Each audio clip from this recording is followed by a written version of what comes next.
நீங்க பாருங்க சார், புருஷன் பொண்டாட்டிக்குள்ள ஏதோ தகராறு போல இருக்கு.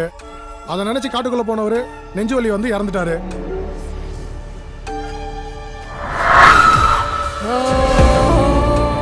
இங்க என்னடானா கோவத்துல உங்க தங்கச்சி சூசைட் பண்ணிக்கிட்டாங்க.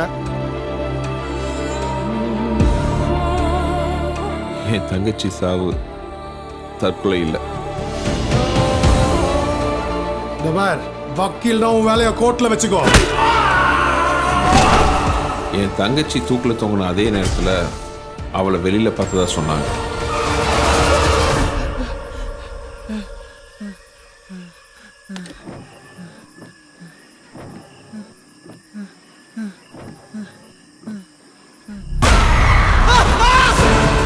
என்னமோ தப்பா இருக்கு.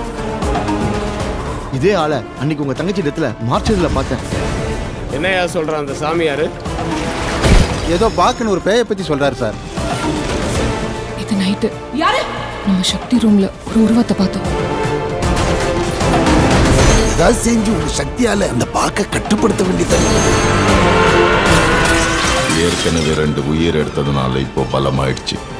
இனி மனித சக்தியால அது கட்டுப்படுத்தவே முடியாது. தெய்வ சக்தியால மட்டும்தான் காப்பாற்ற முடியும்.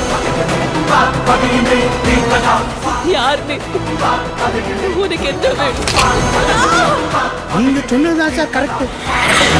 அந்த சாமியார் தான் ஏதோ பண்ணிருக்காங்க. ஆனா இன்னைக்கு ராத்திரி என்னவோ நடக்க போகுதுன்னு மட்டும் தோணுது. திருவலா அன்னைக்கு 3 பேர் ஆத்மாவை அபகரிச்சிட்டா அப்புறமா துஷ்ட சக்தி மாபெரும் சக்தியா மாறிடும்.